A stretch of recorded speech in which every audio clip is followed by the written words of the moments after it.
আজি শিশু দিৱস। পণ্ডিত জৱাহৰলাল নেহৰুৰ জন্মদিন উপলক্ষে প্ৰত্যেক বছৰৰ 14 নৱেম্বৰৰ দিনটোত সমগ্ৰ দেশত শিশু দিৱস উদযাপন কৰা হয়।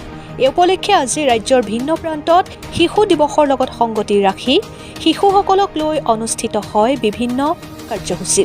ৰাজ্যৰ অন্যান্য প্ৰান্তৰ লগতে নলবাৰী জিলাৰ বৰজোল, ধুৰকুচিয়াপাৰা প্ৰাথমিক বিদ্যালয়তো দিনজোৰা কাৰ্যসূচীৰে ছাত্ৰ-ছাত্ৰীসকলৰ মাজত শিশু দিৱস উদযাপন কৰা হয়। বিদ্যালয়খনত বন্তি প্ৰজ্বলন আৰু শ্ৰদ্ধাঞ্জলি অৰ্পণ কৰে বিদ্যালয়ৰ প্ৰধান শিক্ষকৰ লগতে ছাত্ৰ-ছাত্ৰীয়ে।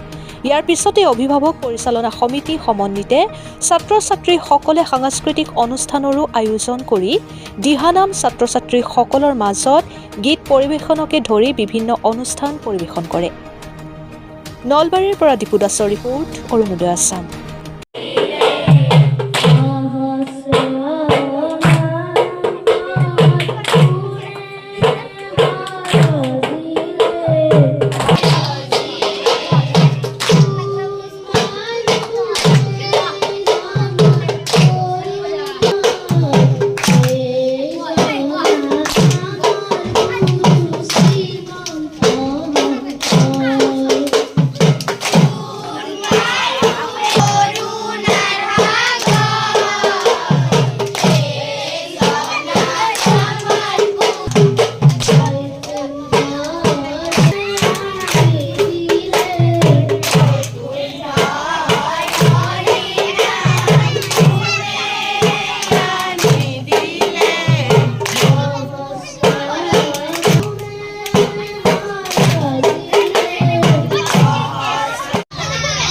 সততে উচ্চাৰিত হৈ থকা চৰকাৰী বিদ্যালয়সমূহৰ শিক্ষকসকলৰ যি ভূমিকা, সেই ভূমিকাক নস্যাৎ কৰি ধুৰকুচিয়াপাৰা প্ৰাথমিক বিদ্যালয়েও আজি এই পণ্ডিত জৱাহৰলাল নেহৰুদেৱৰ জন্মজয়ন্তী উপলক্ষে আমি শিশু দিৱসটি বিভিন্ন কাৰ্যসূচীৰে আমি আয়োজন কৰিবলৈ ওলাইছোঁ।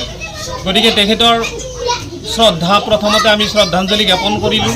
ছাত্ৰ ছাত্ৰী সমন্বিত সমূহ শিক্ষকবৃন্দই আমি তেখেতৰ প্ৰতিচ্ছবিত মাল্যাৰ্পণ ও বন্তি প্ৰজ্বলন কৰি তেখেতক অশ্ৰু অঞ্জলি প্ৰদান কৰিছোঁ। তেখেতৰ আদৰ্শক আমি শিক্ষক সমাজে আমাৰ নৱপ্ৰজন্ম ছাত্ৰ ছাত্ৰীসকলক আমি উৎসাহিত কৰিব লাগিব। আমি তেখেতৰ আদৰ্শৰ প্ৰতি তেখেতৰ যি মহানতা, উদাৰতা আছিলে, সকলোবিলাক আমি ব্যক্ত কৰাব লাগিব।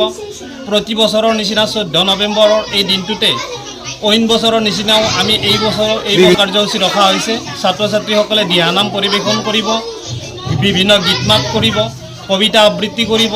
গতিকে এনেকুৱা ধৰণে আমাৰ যথাসাধ্যে শিক্ষক সমাজে আমি যি ধৰণে চেষ্টা চলাইছোঁ, সেই ধৰণে ছাত্ৰ ছাত্ৰীসকলক অগ্ৰগতি কৰি নিয়াৰ স্বাৰ্থত আমি এই অনুষ্ঠানটো আয়োজন কৰিছোঁ।